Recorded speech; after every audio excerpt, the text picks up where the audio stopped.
Giuseppe, you're here talking about rail links.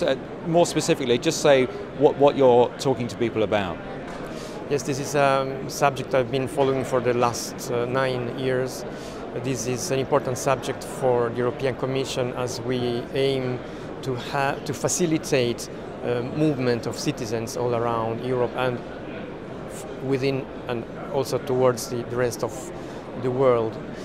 We have seen the latest cases like the ash cloud crisis, or during this winter, airports blocked by snow, that it's important that all transport modes are connected with each other. So we are aiming at facilitating this, but what I will speak about more specifically tomorrow morning will be about how to connect in the best way air transport with rail transport. This happens at airports, but as the title is, one size does not fit all. You need to look carefully what kind of link you need for your kind of airport. There are basically 3 kinds of rail service to airports. The most common one is, we can call it Airport Express. It links the airport with downtown. Then you can have regional services. This widens the catchment area for airports and also lowers the environmental impact. And then you have the Deluxus service, which is a high-speed rail. This you find this actually at a few airports in Europe, typically Frankfurt, where you have more than 170 high-speed trains stopping at Frankfurt Airport. You have also this kind of services at Paris Charles de Gaulle, and also a little bit at Amsterdam Schiphol. And the issues that you're discussing here are making sure that what you think about suits the type of passenger and your type of airport. Yes, indeed, air rail intermodality is a quite delicate operation because you have many stakeholders and each of them has to be convinced. So it's not just for the airport to decide we want to have rail here, but you have, which is maybe the most difficult thing, you have to convince the rail operator. Because, for instance, for a high-speed train operator, the fact of stopping of your airport, if there is the infrastructure, which is again another thing to be fixed, but even if the infrastructure is there, stopping a high-speed train means adding 15 minutes to the total journey time.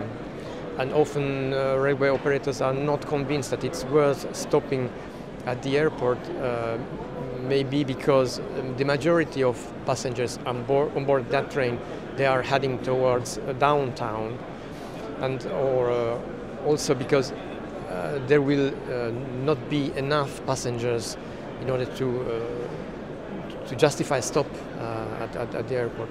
But this can take to a negative spiral, so to say, because less frequencies means that less passengers will try this service, because if I land with my flight and then I have one train in 40 minutes and the next one is 5 hours later, I will not take the risk, so I will choose another mode of transport.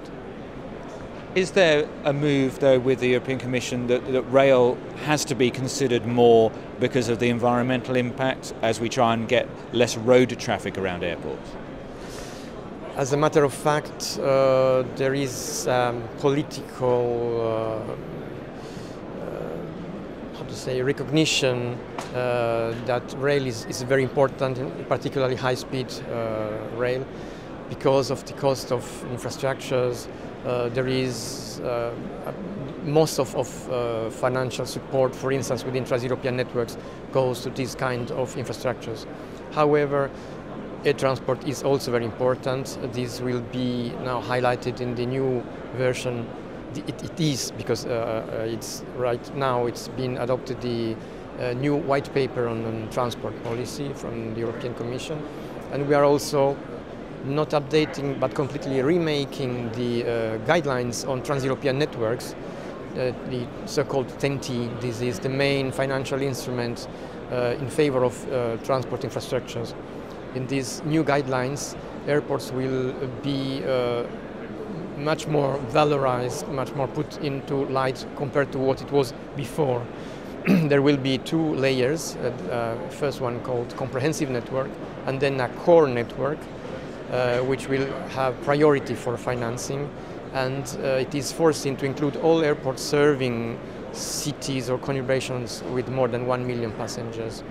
So much more airports will be now on board. And the new vision is to consider transport nodes, not so much modes separately, but to consider one node, one city, one industrial center, and then to support all transport infrastructure serving that node. And why was it important that you came to this conference in particular to spread your message? Yes, this is the second time I participate to Passenger Terminal Expo, and there will be this air rail link session, which is ideal for spreading this message from the European Commission. My presentation will be the first, and not because it's more important, but because it will be the theory, because I will speak about the various stakeholders, what each of the plus and the minus aspects, the positive and negative aspects for each of them, so threats and opportunities. And it will be interesting to see all the following presentations, how they will fall into the theoretic cases which I will have explained. And it must be good that there are people here from airports, from airlines, that can give you the kind of feedback and give you information that you can take back as well. That must be very valuable. Absolutely. I'm taking note here of what's being said. We are also finalizing some legislative measures, like the airport package, which will include a series of different measures aiming at easing airport operation, so less airport congestions and so on. And there are interesting things to learn from this event.